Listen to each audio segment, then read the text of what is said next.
This is Jeff Paris, and you're listening to Talking Blues.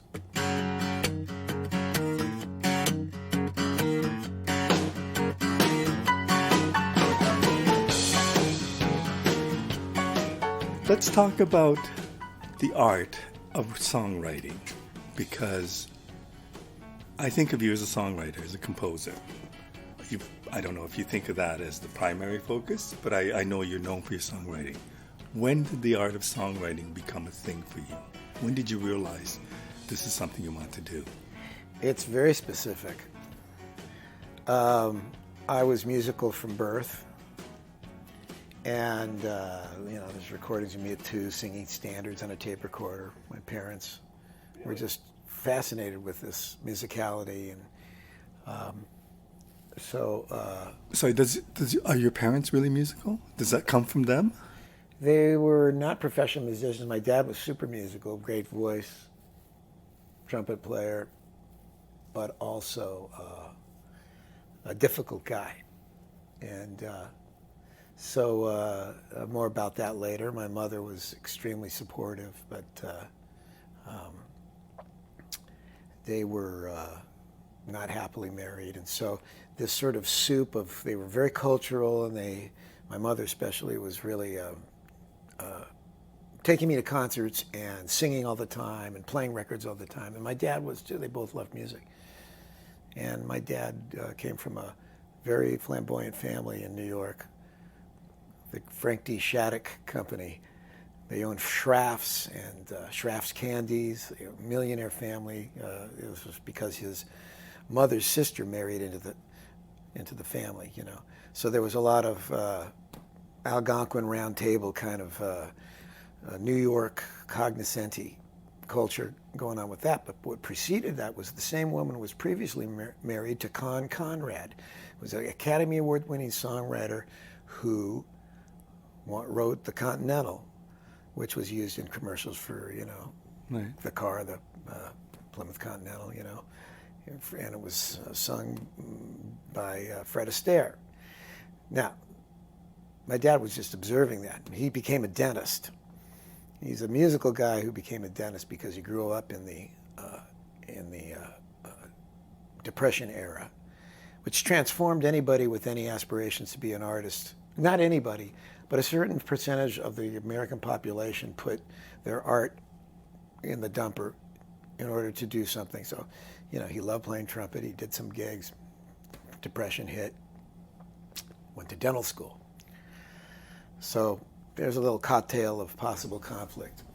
But anyway, long story short, I grew up loving music, loving songs, loving to perform written material. It never occurred to me that I thought all the songs that will ever be written had already been written. As a little kid, you just think like, oh, I'm going to learn this, I'm going to learn that.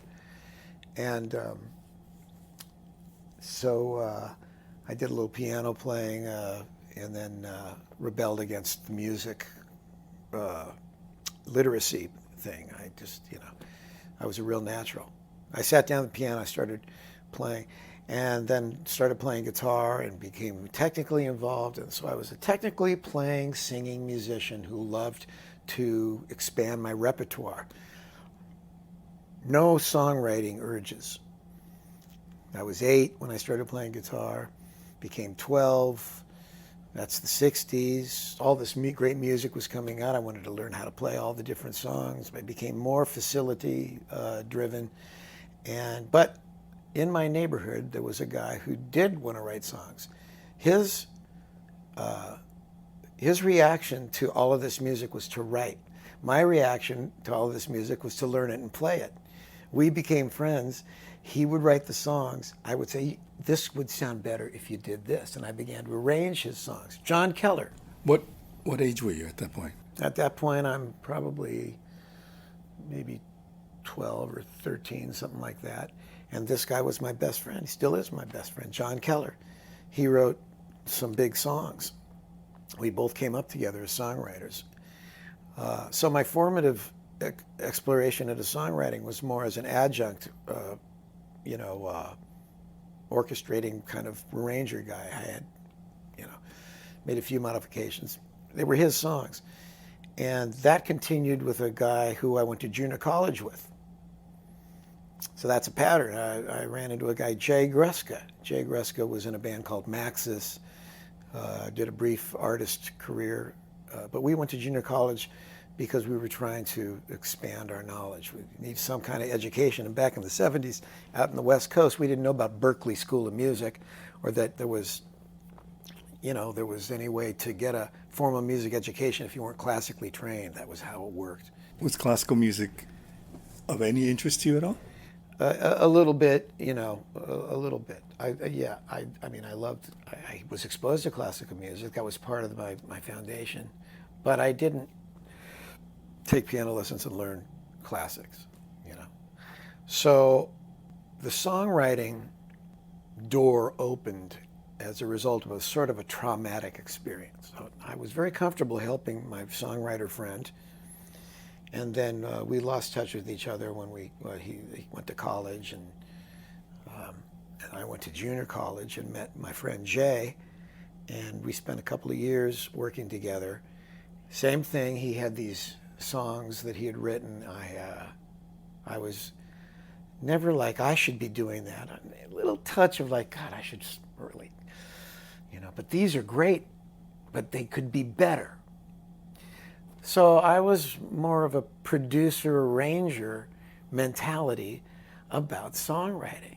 At this point, are you thinking that you will pursue music as a career? Oh, there was no question about it in anybody's mind but mine, because my strident and rigid father, who had observed the music business from inside the 30s and 40s, Conrad, New York, flesh peddling, he's just hated the idea of me doing it,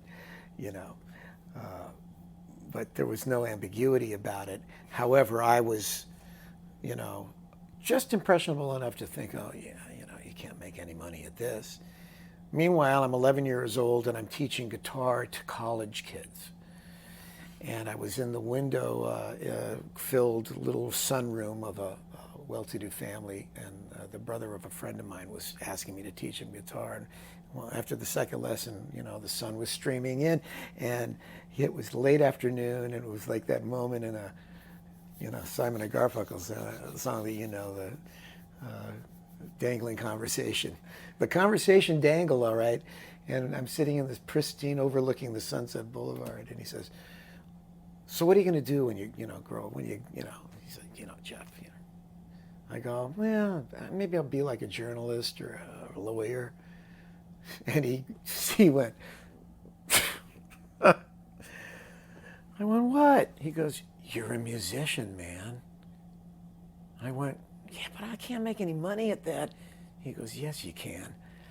And that continued for about another 6 months, and then I made the decision, after being proselytized to by all of my friends who said, you got to do it.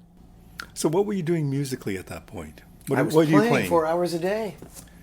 Teaching? My grades were going down. My life was falling apart. My parents were looking at this going like, oh my God, he got a D in math, and no support from them. They loved the idea when I first started playing guitar that their 8-year-old kid could sit down and do, an hour and a half of all the folk songs. I was like a Pete Seeger. I was like a robot. You just turn a crank and I would go. This happened over and over again. So performing and learning songs was a clear path. It was self-motivated, regardless of my consciousness of it. It was like, oh God, I want to do it. I want to do it. I want to do it. And then I want to do it today. I want to do it tomorrow. But I wasn't thinking like, oh, when I move out, I want to do it and buy, a house doing it. And I didn't, have that kind of confidence. But anyway, so your original question was, how did the songwriting hit? So my friend Jay, who had written these beautiful songs, the night he played me these songs, I said, I want to be part of this. How can I help? And that was always my attitude. When I saw somebody who had something like, it wasn't so, I want to get in on your thing. It was like, how can I help? He goes, well, I got this band. And I said, well, let me check them out. And they were not up to snuff. Not horrible, just not right. And I was working with Chris Pinnock, who eventually ended up with, these are all like kids, right? We're all like teenage kids, but it was Chris Pinnick who ended up with Chicago, Mark Sanders who ended up with Tower of Power and the Jackson 5, David Edelstein who ended up with, he was a brilliant, brilliant, insecure bass player, the greatest guy. And musicians like that, you know. And so I put a band together for him, and we started rehearsing the songs. We went into the studio, spent about 1.5 years, almost 2 years, did showcases. He gets a deal. He fires all of us. Now, I don't think it was his fault, but he had at that point been managed. He had gotten a manager, Joel Cohen, who was managing Steely Dan on all the first records. We'd go down and, you know, he took me as a sort of a client because he saw the dominant force I'm having over the product, you know, and he knew that I was helpful. You know, good, not a bad guy. Took us to see Steely Dan recording in Ocean Way. I did a radio thing, you know, live thing. We saw Michael McDonald and, you know, with Steely Dan. I actually saw Michael McDonald at one of our showcases when he first got to town, you know. So the whole thing was rich soup of great primary exposure to, you know, the initial stages of so much talent at the time, you know. So that was all great. And then I think what happened is when he got ready to go on tour, he said, I think you need seasoned road musicians. And he was, you know, not inaccurate, but in this case it was a disaster because we loved Jay and we had his back. And it was those guys I just mentioned. So these weren't schlums, you know, they were like good, we were good guys. And we'd done he got signed off the demos we played on. I have to ask, how is it that you surrounded yourself, and I presume you included, with such great musicians? Like, how does that happen at a young age where you're working with potentially top-notch musicians in the future? I was in L.A., and talent rose. Now, everybody always says, man, you were great. And I go, I can only remember the crappiest stuff I played tonight. I have this constant filter that, you know, filters out what I did well, and, you know, because one clam and the gig's horrible. And I'm no longer like that, but I used to be. But objectively, you know, I was singing. I had Leon Russ. I had a couple of years. I had really worked. I was a big Stevie Wonder fan, so I learned all the Stevie Wonder shit. I was a big Donny Hathaway fan, so I learned all of that stuff. Learned those songs. I basically took myself to school and learned all of the killerest stuff.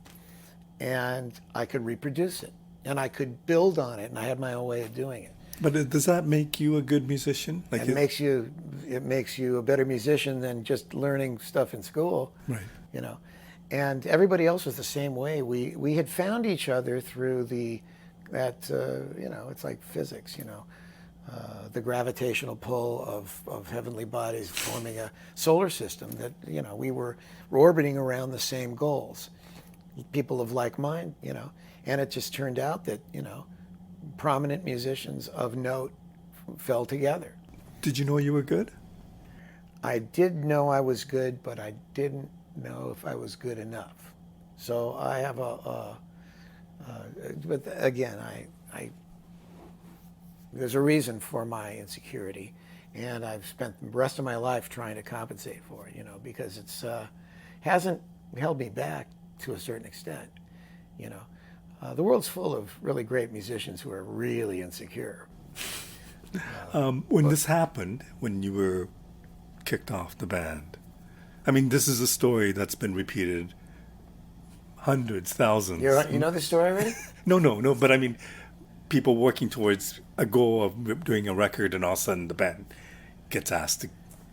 Well, you know, I mean, it's a classic story because the initial disaster produces an ultimately positive effect.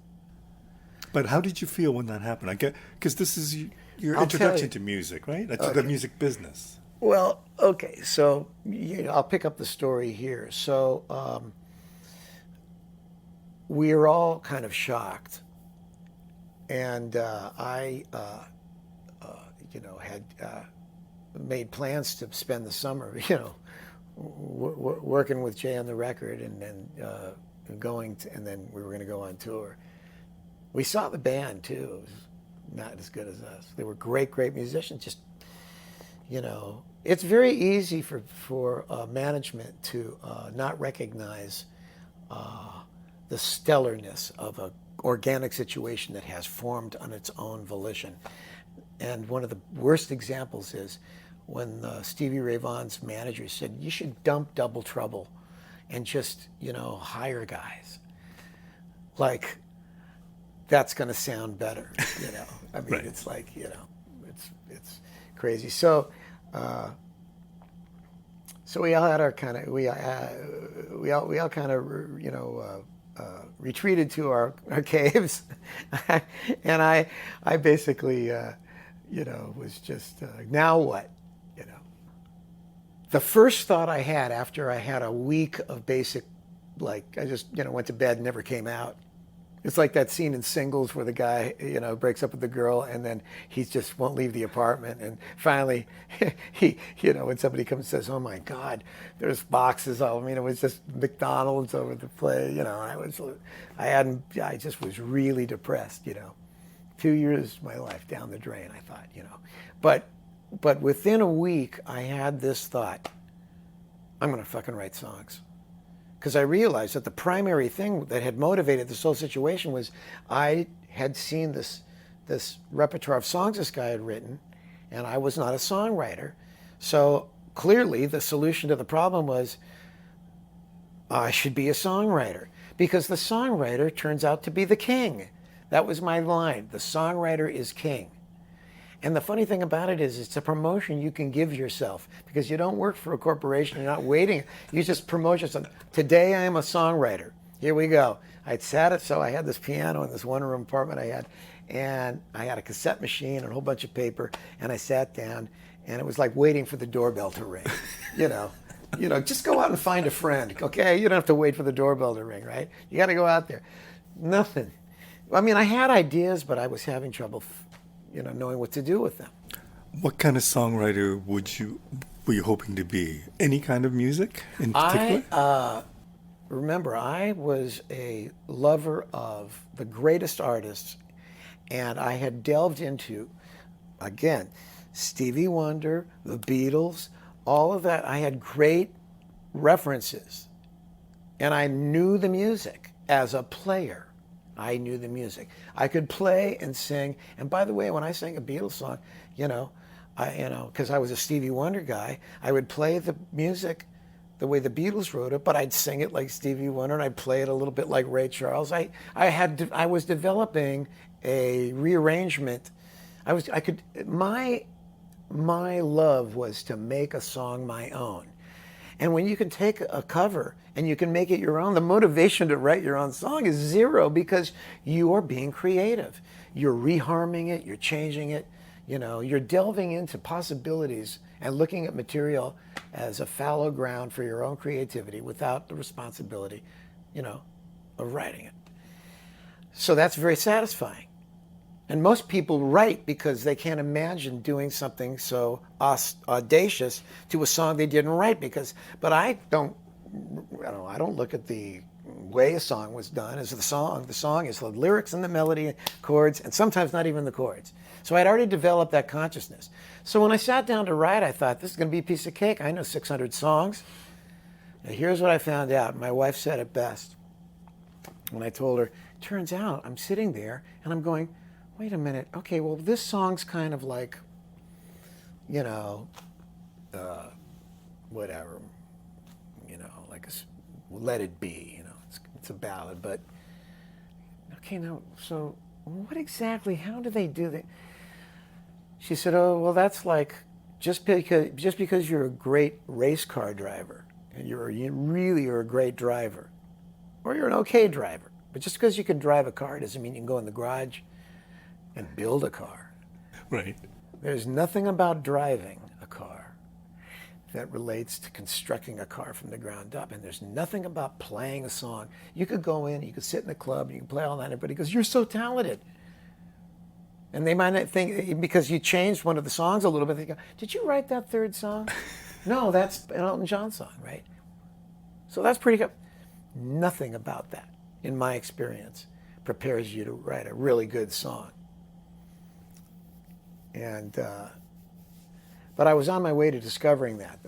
So about a week into, or a week and a half into writing, trying to write and getting nowhere, I was nowhere, falling. as in couldn't write a thing, or wrote stuff that wasn't very good. No, I couldn't finish. I had great ideas. I just didn't know how to finish. And this is a very common problem. How do you take your ideas? You have great ideas, but how do you structure them? I just, was really, I was continually depressed, and I was sleeping all day. And when I say that, I mean I would fall asleep at the piano. Then I'd wake up and I'd start to play again. And, words, music, I knew that I could do both. I knew, because I'm a wordsmith, I knew I could write lyrics. I knew I could write music, but it wasn't coming together. And I was increasingly more despondent over it. So at the time I was living in this apartment, my mother would check in on me because I had only just moved out. So I was right at the beginning of my 20s. And she heard, this sort of groggy voice day after day, and commented on her friends, I don't know what I think he's on hard drugs. I'm so, because everybody's taking drugs. Kids are taking drugs, I don't take drugs. I take music, but, it's kind of the same thing. You're exhausted. You're like, you have music and you're like, oh, God, that was great. So she was absolutely out of her mind with, worry. I've told this story before, but it's basically the origin story of a Marvel superhero. So right around that time, Marvin Hamlish was on TV all the time because he had just won 2 Academy Awards, first time that happened, for the underscore of The Sting, where he wrote that Scott Joplin arrangement,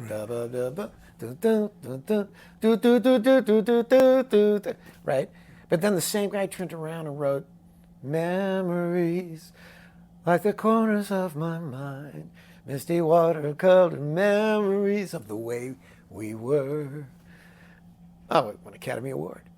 He was on every talk show. And he was this glib, articulate guy. Does it remind you of anybody you know? Well, it reminded my mom of, my God, he's just like Jeff. God, he's a guy Jeff should talk to. And after the Mike Douglas show and the Johnny Carson show and the Dick Cavett show, she was so full of Marvin Hamlish that the next morning she picked up the phone book in Los Angeles and looked under Hamlish. And she could not find a Marvin Hamlish, so she just went to the first Hamlish she could find. It was, I think, Adele. And dialed the number. And this woman, Israeli accent, hello? And she poured out the story. My son's a musician. No, first she said, is this Marvin Hamlish's house? She goes, no, it's not. And then she was really embarrassed, and she said, I'm sorry, ma'am, I apologize. I'll let you go. She goes, wait, I'm his mother. She goes, you're Marvin Hamlish? Yes. He lives in New York, but he's in, because it was just the Academy Awards, he was in all these, so he's had a place in Los Angeles, and he's in town. Anyway, the two of them hit it off. And they talk, but she goes, Marvin went to Juilliard, and, well, my son is really talented, but we don't know what, his dad's a dentist, I'm a housewife, we don't know anything about the music business. She goes, anyway, the upshot is Adele says, I think that was her name, I could be wrong, but she says, I'm going to have Marvin call you back. So Marvin calls my mother back, and the next thing I know, I'm getting a call from my mother saying, listen, don't get mad at me, but Marvin Hamlish is going to call you. I said, what did you do? So, you can make up whatever you want. threw some cold water on my face, and sure enough, about 45 minutes later, I get this call from Marvin Hamlish. Hello, Jeff, this is Marvin Hamlish. Your mother told me to call you. And I said, man, you do not have to do this. This is so bad. He goes, you know, Jeff, I've got a mother too, and mothers are smarter than you think. So what are you doing with your music? Now, Marvin Hamlish wrote The Way We Were, which is one of the greatest songs about nostalgia ever written. And 30 years later, when I talked to him about all this, he was not very nostalgic at all. You know, he was a whole other guy. Maybe it's 40 years later. He's a very here and now guy. But that day, he was, you know, to me, what Oscar Hammerstein was to the guy who wrote The Baker's Wife, Stephen Sondheim. If you know anything about Stephen Sondheim, he's a songwriter. He's one of the greatest. One of the greatest. And he was mentored by Oscar Hammerstein for 7 years. But he said in an interview, he says, you know, even if it hadn't been 7 years, that first 3 hours was what really put it all together for me. The rest was important, but not nearly as important. If all I had was 3 hours, it still would have worked. And I know that's true because I had 2 hours with Marvin, and we never spoke again for 40 years. But in it, he explored all the things that I could possibly do musically, going on the road, being a session musician. He goes, you don't sight read that well. He goes, Jeff, I went to Juilliard. What about songwriting? I said, okay, well, you know, this thing kind of stumbled through my story of betrayal. I'm sorry about this. You know, I love Jay, and we're still, you know, we haven't talked for a while, but it was the knock on the head I needed, I guess. So he said, okay, that's good. How many songs have you finished? He goes, you know, none. I go, yeah, and I got some things started. He goes, oh boy. Well, he just brushed aside studio musician, and he said, you don't want to be on the road for the rest of your life like my dad. It's not a great life. So we get to songwriting, and he's kind of like, well, I go, oh, not that too. He goes, no, you're a songwriter. You're just a songwriter that doesn't write. I said, well, how many songs have you written? He goes, I write 2 songs a week. A fast one and a slow one. Now, we talked about a bunch of stuff after that. I think I said, you write lyrics? He goes, no, I'm the worst lyricist, Jeff. So I married Carol Bayer Sager, who is a great lyricist, and, you know, I rely on that. I said, the stuff I write is so hackneyed and crappy, but 2 finished pieces. I said, so if I wrote 1 finished song plus lyrics, that'd be sort of what you would do if you were. He goes, I don't care if you write like 10 or 9 or, you know, whatever, man, but just try to finish 1 a week then, yeah. 1 a week with lyrics, yeah. Be better if it was 2. He was really pushing me. And we talked a little about his dad and about the rest of the stuff, and that was it. We hung up. But it was more about the act of doing as opposed to teaching you how to write. This is the point. Finishing is the absolute pinnacle of the necessities as a songwriter. Finishing. And to make it even more poignant, I recently was exploring the master classes because I wanted everybody to tell me I need to write books and I need to write stories, and I'm a good writer,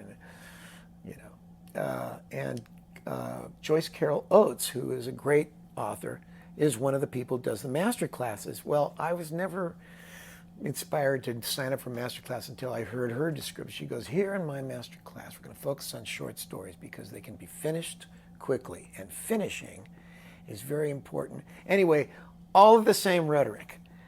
So those are bookend experiences. One, when I was 68 years old, I'm 70 now, but a couple of years ago I saw this Joyce Carol Oates thing, and I went, oh my God, it's Marvin telling me this is exactly how I'm going to matriculate from songwriting to story writing. You write a short piece, right? And songs are by nature short pieces. So of course you can finish a song quickly. Except you have to, and this is what I realized. After about 2 weeks of not finishing songs, I was like, I'm still not finishing. because you're sitting there with these ideas hoping they'll fall together. But if you're going to finish, if you're going to put out product prolifically, whether it's, you know, making guitars or whatever, you're going to need a method, and you're going to need several models to hang your ideas on. And this was the talk I had with myself. I said, I need a method to finish Tuesday. I'm going to have to, I went to my record collection. I pulled down all my records. I got a legal pad. I got my record player out. And for the next 2 weeks, I took all the music that I thought I knew because I'd performed so many times. And I said, I have to look at this from a songwriting point and not from a performing point. Performing is not the same part of the brain as creating from scratch. And I've tried to explain to people about this and how necessary it is. I said, I'm just going to end up copying these. I said, no, you won't. No, you won't. And it turns out now this is exactly how Pat Pattison put the Berklee School of Music songwriting department together, because they didn't really have one, but he was a lyricist. And that's another story for this interview. Anyway, at the time I looked at it like, oh, you're writing music and then putting lyrics to the music or whatever. So I pulled down all these records and I started counting bars, intro, and I knew the parts. So I would write, okay, beginning of the song, intro, and I would write down the number of bars before the vocal came in. And I would write down the number of bars of the verses. And I would write the lyrics. And I created these sheets, these structural, contentful, with structure, attached. In other words, I related to the content of the song through the prism of the structure. And I began to see that the structure is the bones of the song. Just like if you're going to build a car, and you're going to build a car from the ground up, you are nonetheless going to have elements that are common to all cars. You're going to have 4 tires. You're going to have a unibody chassis. You're going to have an internal combustion engine, back in the 70s, right? You're going to have 2 doors or 4 doors. You're going to have an electrical, you know. By the time you get to the required stuff, how different is your song, is your car from another car? And yet they are different. Mm-hmm. And that's for every artist to perceive. Everybody sees a half empty or full glass in terms of this approach to songwriting. But I wanted songs that could compete with the other songs that I heard on the radio. And they all had verses, and they all had choruses, they all had intros, and the length of time they spent on each. As I got to the 25th, I got to the 30th song, the commonality between structural models was so striking that I was like, it was a moment of liberation and realization that was absolutely one of the most freeing moments. I went, this is great. Identifying what your idea is in terms of the overall thing. Is it a starting point of a verse? You've got a line. Is it a title? Is it a hook? Or is it leading up to the hook? And being able to identify the part of the song that your unconscious is spewing, that's songwriting. Not creating a new model that nobody's ever heard before. Having an idea of what the overall thing is going to be, which is you're going to have a verse that opens up the story and sets the scene and talks about what's going on. So all of these lessons were unambiguously delivered through my going back to my records and now deconstructing them. Not once, not twice, but maybe 30 to 50. I spent 2 weeks, hours and hours each day, because I couldn't believe it. When you get to the 4th one, you're thinking, okay, well, these ones are alike, but are they all alike? And they are all, and still, even these slightly more random structured songs that are coming out today, like the Billie Eilish stuff, you know, don't be fooled.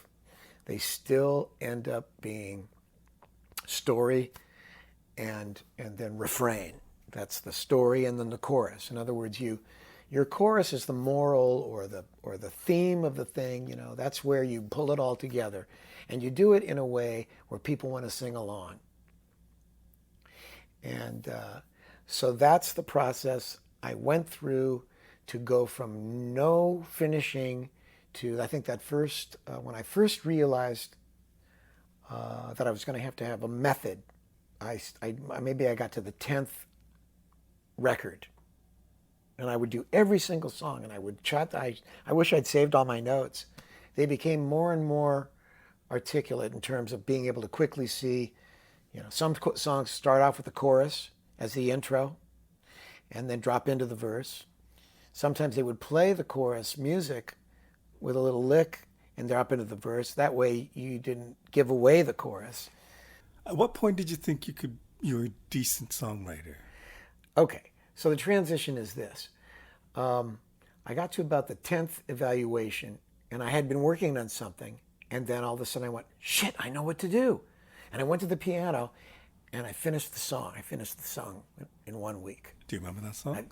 I don't remember. Okay. I don't remember, but through through my self-training, I realized I applied structural organization to my ideas, and I finished it.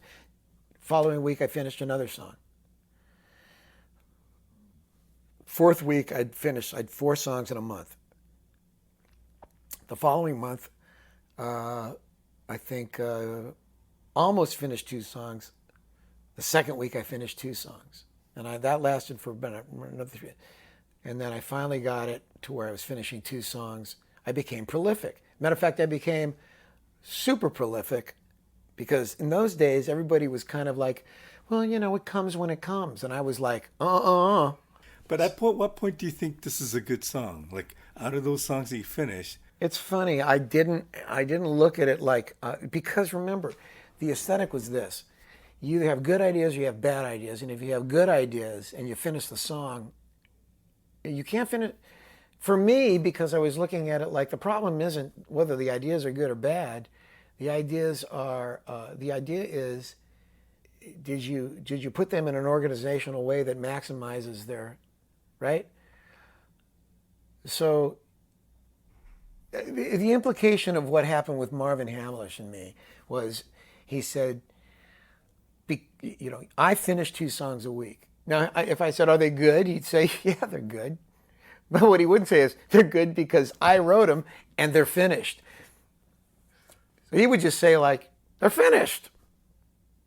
Because a fantastic half-finished song is a piece of shit compared to a piece of shit that's finished. And that's my motto. Because we all have different ways of judging things. Right. You know? You know, for instance, Bridge Over Troubled Water is a fantastic song, right? And then you look at the song, you know, Money by Holland Dozier Holland. Best things of life are free. And then you look at the comparative sales. They're probably equal. So which one is better? You know, there's another thing to this. This was I had now decided that this was going to be, Marvin Hamlish had explained to me that if your financial future is of any concern to you, you might want to concentrate on songwriting, take a lot of pressure off the playing. Your playing could come along on its own without you being financially dependent on it. Ironically, I still ended up being financially dependent on my playing, and it started to pay off, but the songwriting bought my house. So, you know, there's not a lot of profit to judging yourself in general in life. It's actually like functioning and producing, and again, I can't emphasize this enough, finishing is the secret to all the rest of the doors opening. Because if you write enough songs a week, and you write enough songs a year, statistically speaking, you know, that muscle is going to grow and grow, and you're going to get better and better, and pretty soon every single one of your songs is going to be coverable. I had a discussion recently with somebody who said, why is it that certain musicians have had a string of hits in their youth from a certain age to a certain age, and then since then they haven't had hits. And I realize hits are a different thing altogether, because that doesn't really necessarily judge a song in a proper way, because there's more to it than a hit. But as somebody who's a songwriter, do you think you're a better songwriter now than you've ever been? I do. And does youth come into it at all? Like, what's the significance of being young and writing songs versus being more mature and writing songs? Well, there's all kinds of issues about contemporaneousness, being contemporary. And what I mean by that is,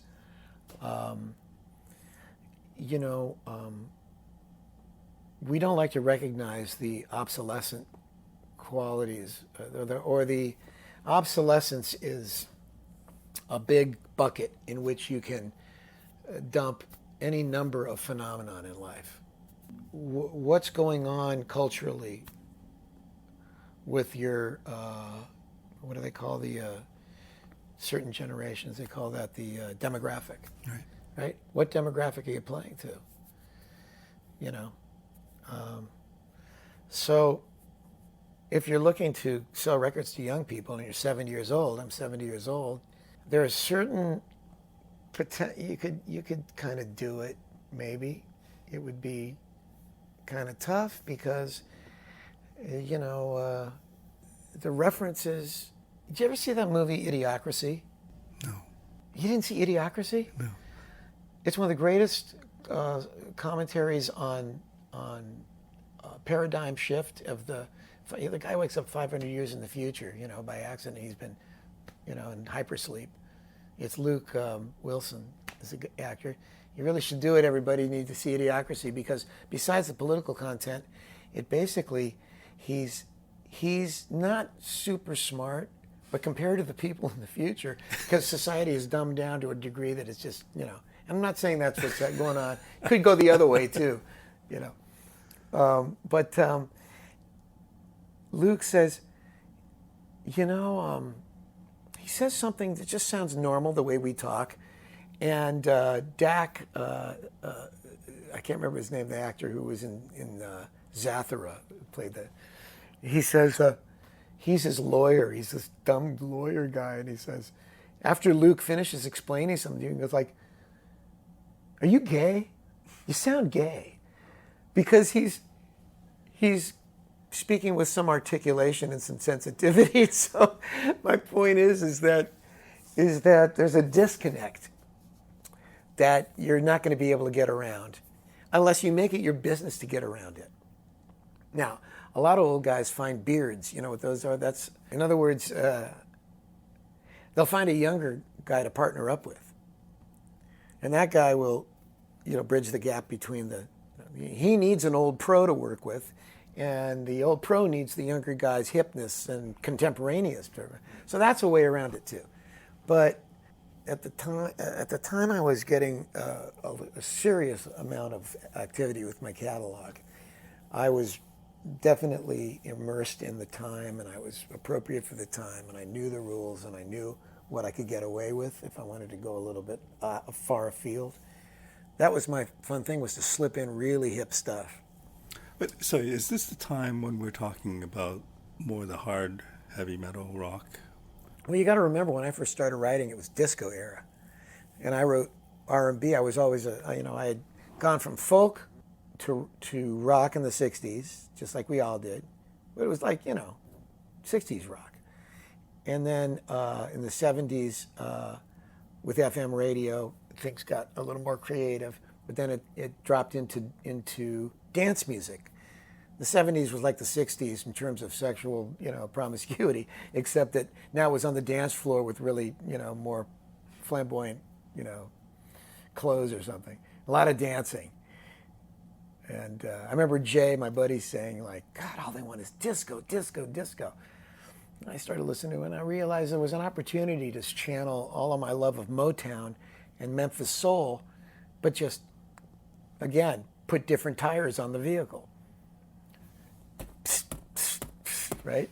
You can still, even Johnny Taylor did a disco song. So my point was I was a guy who was a Cream Hendrix guitar player and loved those songs and had bands that did those songs in the 60s. And then in the 70s, when I decided to become a songwriter, I had matriculated to, I went straight Motown and Stevie and Temptations, and I wanted to write like that. And I did. My first cover was Tower of Power, and my next covers were Jeffrey Osborne.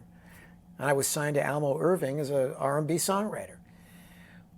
You know, what happened is disco crashed with the burning of the disco records at the end of the 70s. And then 1980 dawned, and nobody knew what was going to come. I mean, all these labels, Casablanca, RSO, all the disco labels, Prelude that I'd had a record on my own, all crashed, all went out of business. It was Black Friday for 2 weeks. And we landed in the 80s. Nobody knew what was going to happen. And Elvis Costello came out. The Clash came out.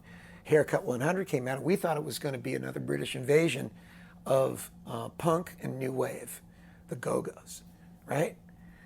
You know, ding, ding, ding, ding, ding, ding, ding. So, and the what cars are you doing came out. at this point? Are you a that point- songwriter, a staff songwriter? At that point, I had been signed to a label with my buddy Kenny Lee Lewis, Larry Lingle, and Mike Lingle. We had a band called Pieces.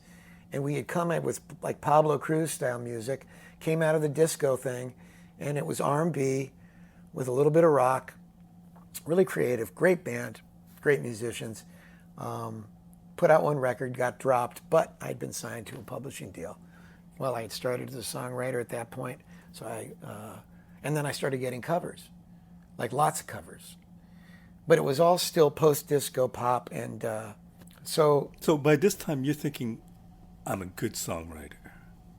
yeah, I, you know, again, yeah, I had no doubts about my ability as a songwriter, partially because I was quick and I knew structure and I knew how to apply all kinds of different aesthetics to the song. And I was a good singer and I could make great demos and I could, you know, it was like I was and I was writing everything by myself, which is very unusual. I was not a collaborator. As a matter of fact, I had to learn how to collaborate because I had just grown up alone in a room, hacking away. And Once again, alone in a room. I became extremely self-reliant. You know, I had populated my brain. My collaborators were Stevie Wonder, you know, showed me structure. The Beatles showed me structure, you know. So tell me how that worked as a hired gun songwriter. Do you go into the office? Is there an office? Do you stay at home? So this is interesting because I was just moving. I spent my 20s studying songwriting and writing, but I didn't know how to get the songs to people. I was a hothouse flower. I was not a good network, never have been. Never bothered me. I was doing regular gigs, going on the road, and I was just trying to get better and better and better. And I was going to make the determination when it was time. So I was jamming with my friends, and one of my buddies, Mark Sanders, who was in the Jay Gruska band, was now playing with the Jackson 5. And before he did that, he did Marilyn Scott, who was a very well-known jazz singer now, who was starting out back then. She was on Atlantic Records. And he comes over to my house. He goes, remember that stuff we were jamming on last week? You had that one song? I said, You Made Me Believe? He goes, yeah. He goes, man, give me a copy of that. I go, I still haven't finished the lyrics. He goes, well, you got a copy? I go, no. He goes, well, here. He pulls up a cassette machine. He puts it on my piano. He goes, hey, man, play it. I'm going to take it to Marilyn Scott. I go, man, I can't just sit down and play it on piano unless you're playing drums. And he goes, he puts the thing on. He goes, let's go. I go, okay. So I play the song. I said, then I stopped. He goes like, pick it up where you left off. I go, okay.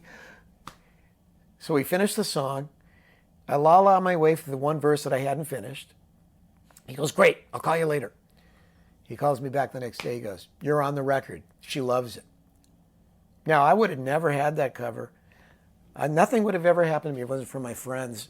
They came to me and So this is the forced first me. one. Yeah, that's the first one. Wow. I didn't hit the sidewalk with my, my Horatio Alger. I have a very limited capability. It is just literally, you gotta sling a hook and friggin' like yank me out of the jungle. Otherwise, I'll just I'll just explore, be in this blissful state. I'm a dreamy guy.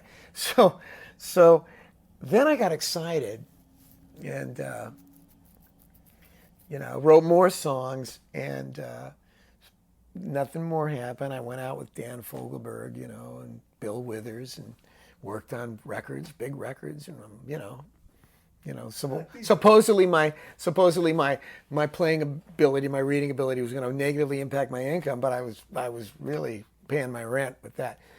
Then my friend Kenny Lewis, who has called me over the years for anything that that he got, he would call me. Come on, you got to do this. You got to do this. You got to do this. So my whole career is Kenny would pull me out of my house and make me do shit that I just want to do this. Well, you're doing this. And Mark Sanders was the same way. He goes, I'm taking this song whether you like it or not. And God bless him. And Kenny, I have a career because he got me into this band Pieces, and I wrote songs for Pieces. In other words, if you put me in a situation, I would just I was like some kind of animal that would start looking for the gold, in myself. And we got a deal. And when we got the deal, we were also approached by a publisher. And I'm like, what's a publisher? I didn't even know what a term cover meant, I mean, I had gotten the cover, but we didn't call it. We just called it, she's going to do your song. While we're getting ready to do our record, I had this song that I'd written, and manager of the band says, Tower Power wants to record your song. I went, you're kidding me. I love Tower Power. And so that was my first recognizable cover. And I wrote all this stuff by myself. So then the band breaks up, and the publisher re-signs me, and I'm still writing by myself. And then we get Jeff Osborne covers. Well, Jeff Osborne works for A&M Records. He records for A&M Records. He's signed to A&M Records. At the end of that year, my publisher hadn't been doing that well, and he was not able to pick up my next option for the money. But we had gotten something like 10 covers by then. I knew what a cover was by then, gotten all these little records and all this stuff, and everybody was going like, man, that guy Jeff Paris, Evan Archard is really getting a lot of covers with him. That's great, But then all of a sudden, So how does that work? It happens because the publisher's job is to go to A&R guys and producers and present your stuff. Perfect for me because I don't have the networking ability to. I don't have enough time. I'm so exhausted after I finish a song. Remember, I'm writing by myself. So it's not like, I just go in there and I write a couple of chords or something like that. The two other guys finish the song, and then that's a way to, do it too. So, you see, anything I was involved with was just me. I didn't realize the value of that or that was anything different than anybody else did until I started looking at Earth, Wind & Fire songs. He had 6 writers on it. I went, God, I should do that. I'd have to spend less time. I could do more songs in 1 week.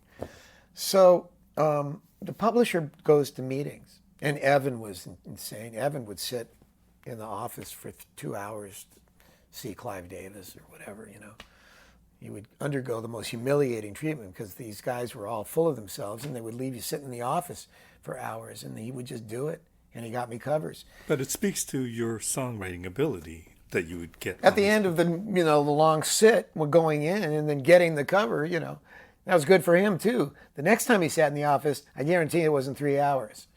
So we were a good team, but he couldn't pick up my option for the money. And it wasn't that much, in publishing deals, it turns out that was medium.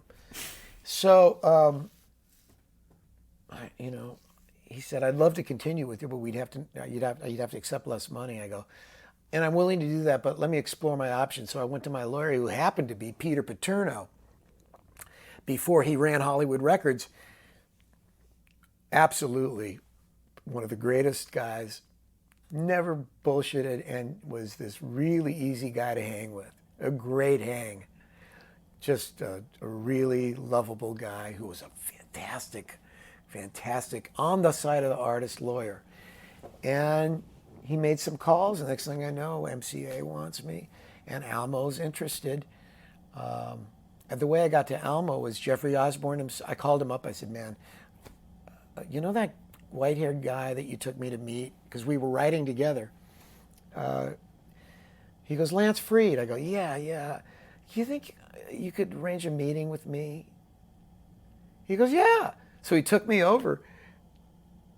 I thought Lance Freed was just one of their song pluggers. I didn't know he was the son of Alan Freed, the king of rock and roll, the big, right? And he's the son, and he runs the company, and he's not one of the product managers. He oversees it. But by innocently asking my friend Jeff, because he'd been over to my stupid little apartment. We'd written songs together, and it was very sweet.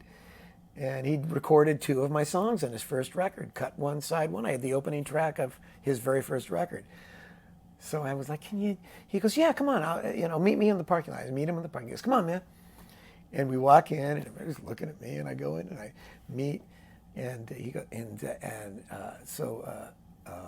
Lance, really, really friendly guy, and he goes, really like your stuff, and but Evan Archard, we're all friends, and I'd hate to get in the middle of something if you haven't resolved it. I go, no, I'm ready to move on. And I said, I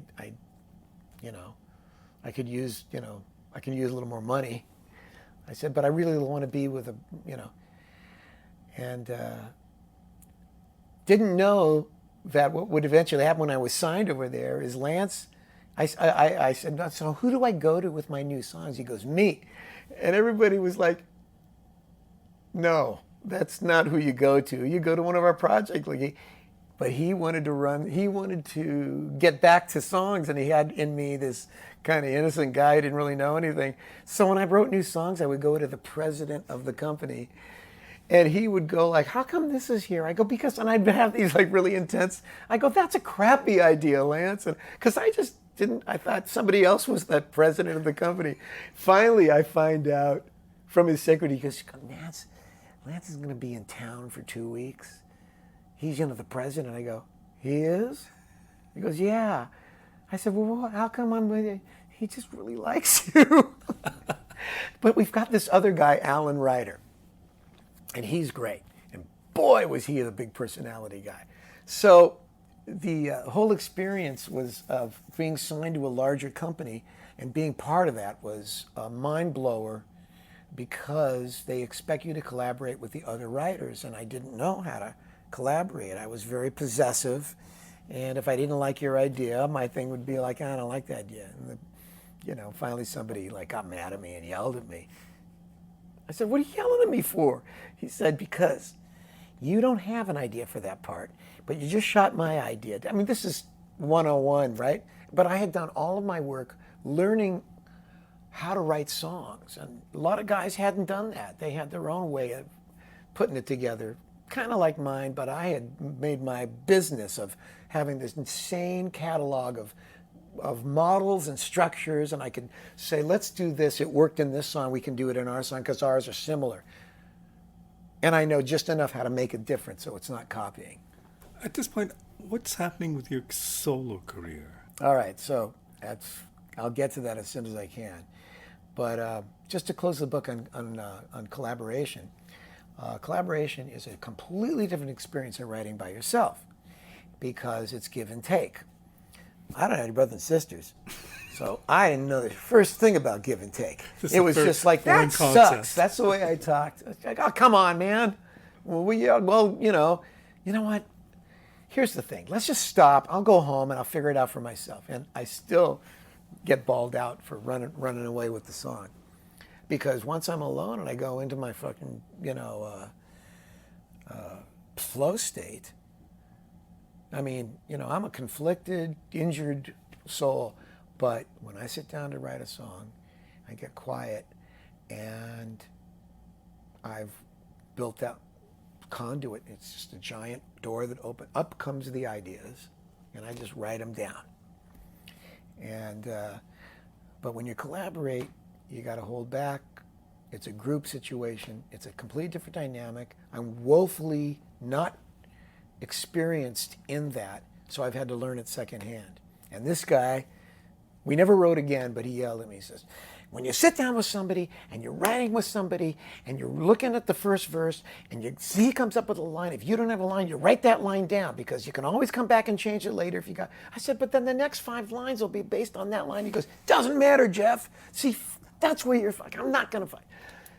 So I slept on it. And the next morning I got a call from my publisher, who was now Alan Ryder. It was still Lance Freed because his secretary called me and said, Average White Band, Alan Gorey's making a solo record. He wants to come in and write with some of our writers. You want to come in noon? I go, yes. I said, I'm going to prove to this Lord above that I'm a good collaborator.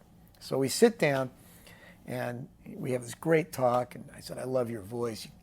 You're like Sam and Dave, you and Hamish, and you got the husky voice, my favorite. He goes, yeah, great. He says, well, let's get going. I said, well, hold on. I said, you know, I just got signed here, and I've been like a solo songwriter my whole life, and so I'm just, you know, getting my chops up with collaboration. So if I start getting possessive, or if I, you know, get out of hand, man, just call me on it. You know, just, you know, like. He goes, okay. So we start writing, and it's really going great, and then I start getting. He goes, the line from War Games with Matthew Broderick, he goes, in this great English, he goes like, you know, mate, remember that thing that you do that you wanted me to tell you not to do? I go, yeah. He goes, you're doing it now. I went, oh, Jesus, I won't. And we had a big laugh over it, and I said, see, I'm so glad I told you about this. He goes, and it turned into one of these moments where we got even closer together. It was just great, you know. It's always better to reveal than to conceal. Everything goes better. We finished, and for the first time in my life, I finished a song not in 1 week. I finished a song in 1 day. And I went, man, now was it the greatest song I've ever written? No, but it was finished. And he recorded it. Is that the end goal? Like, as a songwriter? Does it not have to be great because great is so subjective? It's that somebody would record it?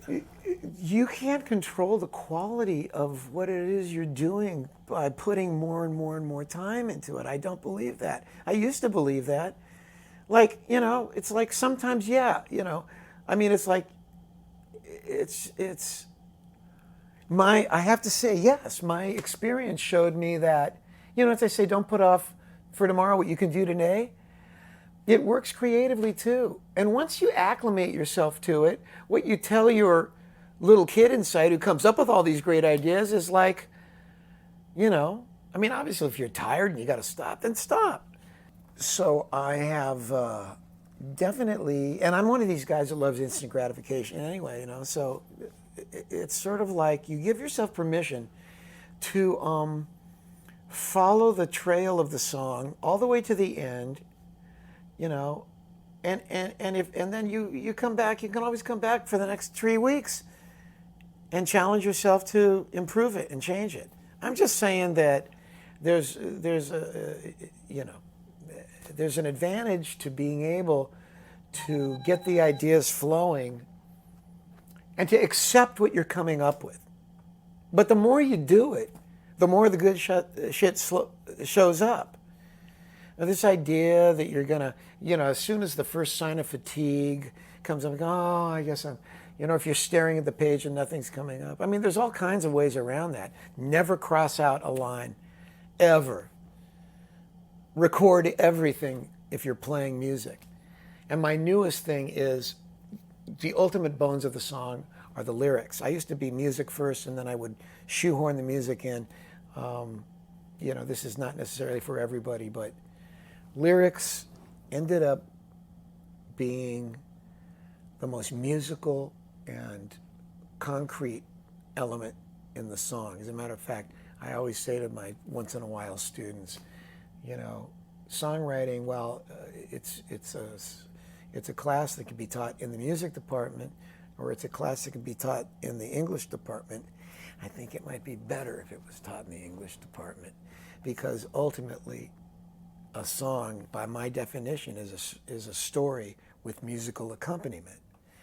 And it's meant to be sung, yes, but it's a story with musical accompaniment, and a weak story with fantastic music isn't, to me, as alluring as a great lyric with a beautiful accompaniment, but one that doesn't dominate or take away. In other words, you know, you could listen to the music of something, oh, that's nice, and then the guy puts the lyrics over it, and it's like, oh, that's incredible. But you're not supposed to recite a lyric and think, okay, that's okay. And then you hear the music, oh, now it's incredible. Anywhere, you know, if you go to the museum and you see a beautiful frame, you know, and they're around the Mona Lisa, and then they take the frame, you're like, oh, the Mona Lisa doesn't look, I like the Mona Lisa better with that other frame. This frame killed you. That's just where I've landed, and I love music. I love changes. I love jazz. I play jazz all the time. So I have a very proprietary attitude about what's going on, and it is more in common with like a Paul Williams or who wrote MacArthur Park, that great Jimmy Webb? Jimmy Webb, yeah, and guys before that, you know. A lot of the famous songs written by like, you know, Bacharach and David, you know, I according to the Piston songwriting, Walter Piston songwriting book was, I think it's Walter Piston, he said that Hal David came in with the lyrics and then they wrote to the lyrics. Now I can't corroborate that, but he's a pretty well-respected guy. Well, let me ask you this, because I'm worried about time. Real briefly, though, I wanted to get back to this idea of what happened in terms of my own career, I think you were asking. So I had this group record deal on United Artists with Kenny and the rest of the band Pieces. And then, you know, Disco died, we got dropped, and I still had this publishing deal with the little guy who couldn't afford me after a while. And by the time I got to Almo, A&M Records, they finally, you know, put me with a guy who was an actual song plugger instead of the president who I loved hanging with. But he his name was Alan Ryder. So it's 1982, and it looks like punk and new wave are dominating. And I open the LA Times calendar and read about a festival that got put on called the US Festival by the guy who was partner of Steve Jobs, who started Apple, Steve Wozniak. He cashed out, didn't want to be with Steve Jobs no more. You know, too much for him. He's a nice guy. He's the guy who did the actual building of the stuff, you know. And he's the guy who put the concert on. He structured it 3 days. It was punk and new wave, heavy metal and hard rock, and pop. The article said that heavy metal and melodic rock did twice the revenue of the pop and the new wave day combined. Now, I'm not an economics major, but I went, holy shit. That guy just did a consulting for, he just ran the election. It's not going to be, with clarity that I've never had, I went, hard rock. Because nothing was on the radio. It was like Journey and Foreigner. So actually, I think Journey and Foreigner were hitting, and the rest was punk and new wave. But I called up Alan Ryder, and I said, Alan, we have to have a meeting. I get over there, and I show him the article. I say, you got any rock acts? I want to write with rock acts. He goes, what are you talking about? He's got this whiskey voice. Man, you're a fucking R&B writer. You know, what do you mean rock? I go, look at this. He reads the article, and he goes, holy shit. We had like a mind meld. He went, we got a band called Y&T, and let me make a couple of calls. He goes, Lita Ford. she's making a record. I go, get me on both. So I have a songwriting session with Lita Ford, and I had Gotta Let Go started. I finished it with her, and Gotta Let Go ends up on a record. The next thing I know, they fly me up to San Francisco. I basically leaked to A&M Records that the next big thing was going to be melodic hard rock and heavy metal and hard rock and corporate rock. I absolutely, with unbelievable clarity, said, this is what's happening. And I got, it was like a surfer at a friggin' contest. I got positioned perfectly. So I get flown up to San Francisco. I write this whole record with Y&T, 2 cuts on Lita Ford. The manager of Lita Ford signs me to a deal because I've got my own demos going at the same time. Now I'm interested in, because I love the music and I grew up playing Cream and Hendrix. So that's how I got signed to Polygram and had my ticket to the big show, as they say. I put out 2 records, and it didn't do much in terms of my personal, notoriety as a artist. And I didn't become a household world, but it did amazing. Had an amazing effect on my songwriting. I spent the rest of the '80s just with, every band that was recording. I ended up, Vixen, and it was a great time. It was a great time to have a deal, to be writing for other records, and I played on Cinderella's record. They had to hire a Hammond organ player to add to the band because I'm the guy who said, let's play Hammond on a couple of these bands. So that's the story of the solo career. I put out a few more indie records, and there seems to have, as a result of all of that, I developed somewhat of a cult. I have no idea how big the cult is. I get, one of lists of the 100 greatest AOR artists. I'm always, somewhere in the back half, but I'm on it. I don't know why. My records were not even released in Europe; they were bootlegged, Wow. And I was the process of making records for me was painful, But you still do. Yeah, right. Well, doing things with a little bit more aplomb and a little bit more pleasure, for a self-critical person is a lifelong experience. You just try to work your way into more smoothness and more smoothness and more, loosen your grip on things, and it's just constant. So, my favorite other motto, which is, the first one was, a fantastic half-finished song is a piece of shit compared to a piece of shit that's finished, is it's not the problems you had, it's how well you recovered. So the two are kind of related, Right. And so that's the solo story. I periodically release something, and I think I'm going to release something else. But the focus now is a kind of a soup of improving my recording studio at home and making it a tracking studio. That takes a lot of effort and time. I'm working with Coco Montoya, who is an old friend, and my roots are, after folk was the blues explosion of the 60s, was a really significant period in any musician's life who grew up in the 50s and then was a teenager in the 60s. We all were required to have a blues repertoire to really know how to play it, and I really got into it. So it's great playing with a recognized blues artist, but he's just the sweetest guy, and Renee Beavers and Nathan Brown, the other 2 guys in the band, it's the most joyful experience.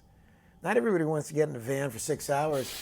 With these guys, I do. I mean, it is just great. I'm playing B3 and keyboards. I'll be playing some guitar, and I get on stage, and the endorphins are incredible. I turned around to him the other day. We're going through some transitions and some, logistical problems, and it's on everybody's mind. But I got up on stage, and I'm looking at Coco, and Coco's looking at me like, "What?" I walked over to him. I gave him a hug. I said, "I'm so happy." He goes, "You are?" I go, "Yeah, man. I'm just so excited about playing." And we delivered an insanely great show. One thing we skipped over was the fact that you played with Dan Fogelberg, Bill Withers, and tons of other people. Like you were with Frankie Keb'Mo for Valli, many years. Yeah. Stanley Clark, George Duke. So I could spend another Keb'Mo. hour talking to you about this, but tell me about playing with Bill Withers. So I had just done my first gigs with lounge acts, and we did residencies at hotels. The guy's name was Cashiers. Fantastic experience. Wichita, Kansas, and Arizona. Got back from those couple of months of work, and I came to town. I had dough, and I was going to start working on my own career. I was going to make, write songs for myself. And I get this call, and it's Bill Withers. And so I did the audition, and he was making his last record on Columbia Records before he split. It was before the Grover Washington hits, just the two of us. So this was coming off of his long career. And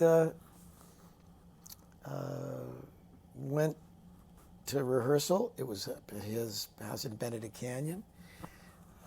Made a lifelong friend out of the other keyboard player, Don Freeman. Very eccentric. He had gone and just recently played in, I think it was Zaire, or it was the Ali fight, where a lot of people came out and did concerts. And there was we made a great record called Naked and Warm. I played most of the keyboards on it. There was another guy, can't remember his name. And Bill was an icon. At the time, I was really into Tower of Power, really complicated music, and I looked at Ain't No Sunshine and that kind of stuff as this almost folk music, Now I realize the kind of experience I'd had, but it was my first time on a big tour.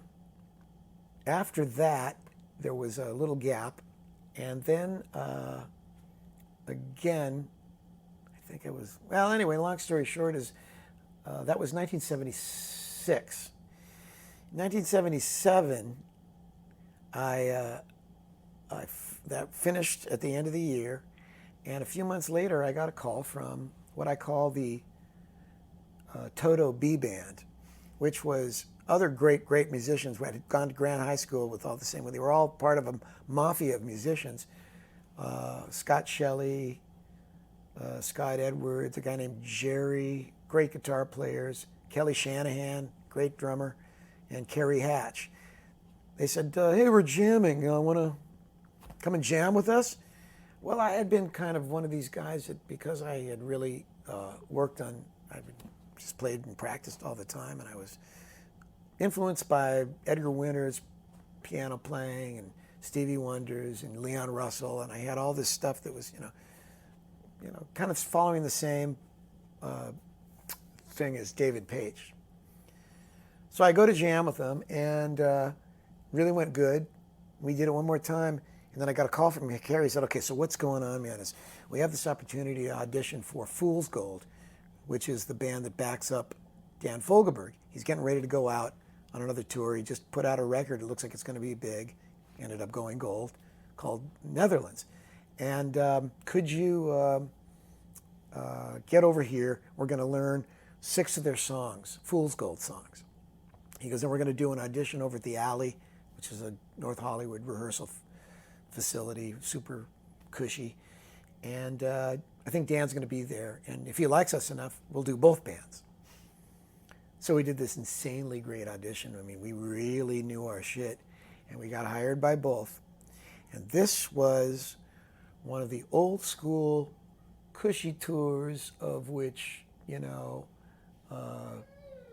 legend is made of. We flew everywhere. We had a luggage guy who collected our luggage when we flew.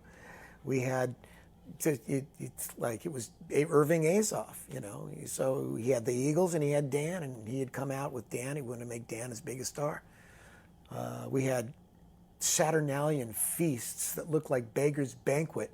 I remember coming into the hotel after a gig in Arizona, and there was this long table full of turkey and heavy and all these plates and all these chicks, and you know, and people were getting thrown in the pool, and there was Glenn Fry, you know, in his freaking football thing going like, "Hey Lee, have a piece of chicken." Yeah, it was like insane, you know, just youthful indiscretion. What was the line from Austin Powers? As long as I can have consequenceless sex with multiple partners, I'll be right as rain. It was something that should have been filmed for a documentary. The greatest gigs and really great playing, and the band sounded like a record. And it lasted all summer long.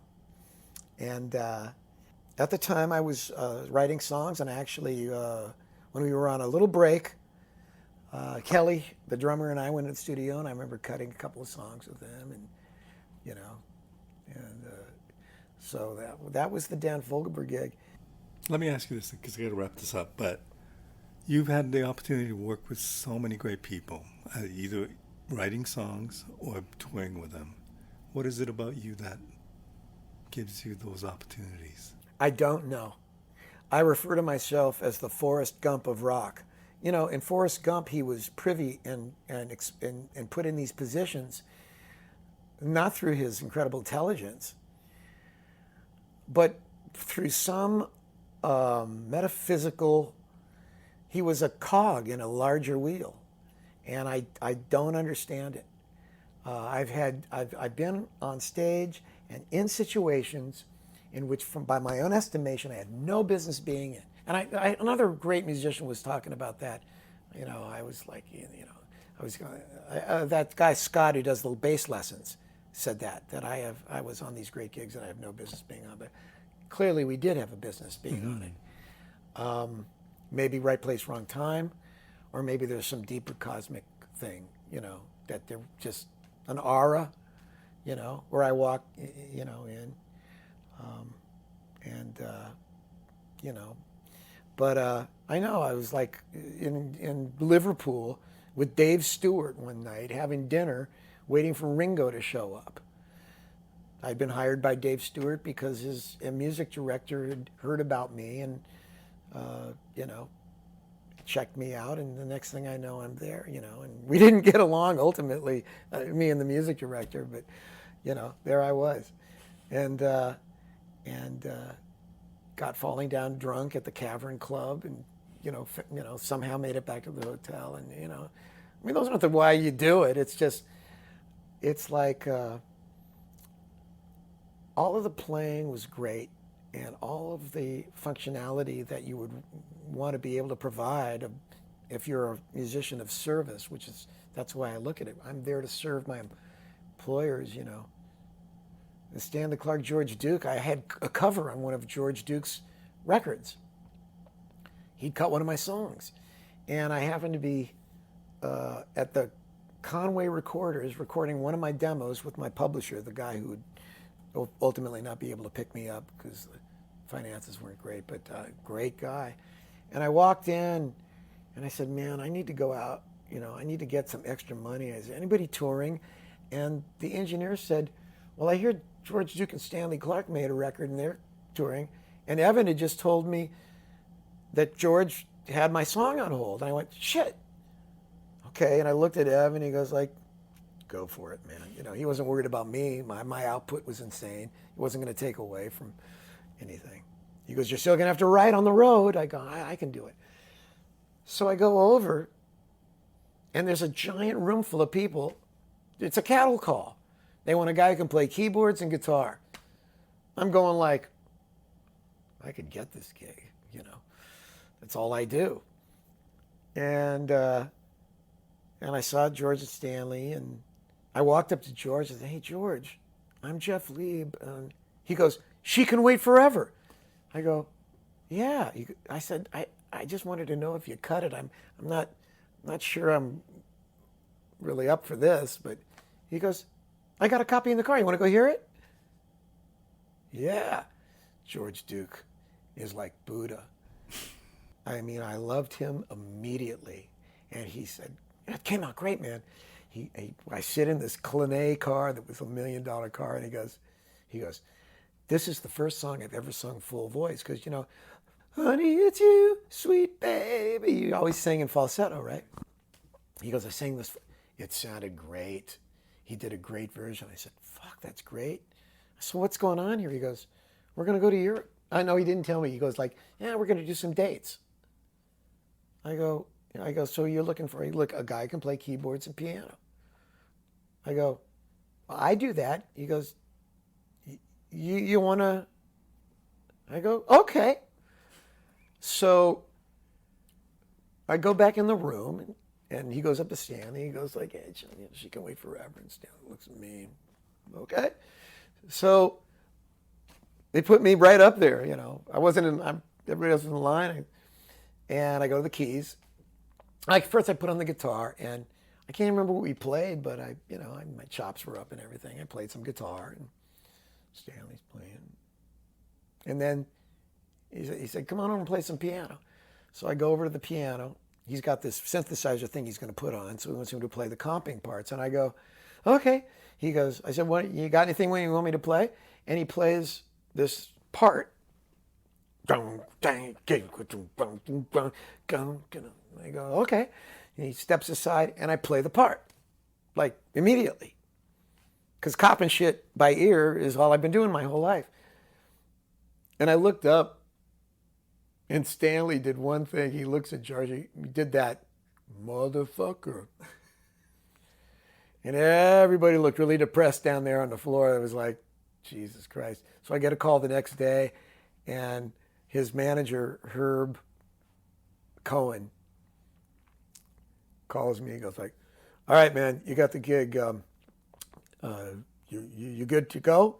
I go, "Man, yeah, I'd love to go, but I just signed this publishing deal, where are you going?" He goes, "Europe." I go, "When do we leave?" He laughed. We had so much fun, and I'm playing friggin' guitar and keyboards with two jazz greats. Did I feel like, who's pulling the strings in this? Yes, I did. I didn't even have I had like one guitar, and I didn't even know what equipment to take or how loud these guys are going to play. And, it was like a lot of pressure, And then I got back, and I didn't feel I was being paid enough. I was being paid like I was one guy, but I was doing the work of three guys. And I went to renegotiate, and, and I quit. I quit Stanley Clarke and George Duke because I wanted to write songs. I guess that's the best place to end. Is I had a gig with Stanley Clarke and George Duke, and I went down after I failed to get a raise, and he goes, "We don't want you to quit." I go, "Yeah, man, but I'm gonna have to quit." Okay. They stayed out for another couple of years. Same thing happened with Carla Bonoff. I went down and auditioned for her right after Dan Fogelberg, right after the Dan Fogelberg tour. And I went down and I got the gig. And she called me up the next day to tell me I got the gig. And she said, "You're really a great player, and you clearly, really know how to play a lot of stuff. My music's really simple. Are you sure it's not going to be too confining for you?" And I hadn't given a thought to that. I just, yay, another gig. This would be great. But I'd also gotten a call from a guy named Bill Quaitman, who literally was like playing with Little Feat. He had this great drummer, Armand Grimaldi, and George Sopich on guitar, and a great bass player. And it was like this really greasy music and so totally fun. And like, "You want to play? Hey, how about a little more? Give me a little more." So So I'm listening to this sort of cautionary thing going, well, now that you mention it, I do have this other gig that's a little bit more, a little looser, maybe I should do that gig. And she goes, really? I said, well, I don't want to be in a position where I'm overplaying with you. She goes, no, okay. So I kind of went, I guess next time somebody says, you sure you're going to be happy? I should just say, yes, I'll be overjoyed. Because she stayed out for another 2 years, and I didn't have a publishing deal back then. So, I made all my decisions based on, my internal, I want to do this. Now I want to do this. Now I want to do this, And was it the best financial road to take? I have no idea. But my guess is that everybody else would say, like, oh, yeah, going for what you want to do is way better than doing what you think you're supposed to do. And you're still doing it. Well, opportunities are narrowing, but yeah, it is, the future is still full of possibilities. I'm 70, I'm still in good shape, and there are some musical accomplishments I'd like to, get under my belt. I've got a whole slew of music that I need to release, and part of upgrading my studio now is giving myself a facility to really do it with, in the way that I want to do it, because I'm tired of programmed drums and I'm not interested in perfection anymore. So I'm perfectly psychologically now oriented towards using the studio to record events that are happening in the studio that involve real people playing. I don't want to quantize things. I don't want, I want to present art but commercial in the sense of that it would appeal to people. It's a fine line to walk, But going back to old school recording, I'm not using a tape machine, I'm still using Pro Tools, but it's I'm holding this phone in case I get a text, I gotta go. But, that's what's going on for the final 20 years of my life is organic recording, organic songwriting, stories and narratives that are, not, just significant, but saying things that I don't even want to say need to be said as much as that I need to say. That I need to say. Thank you so much for doing this, Jeff. You got it, man.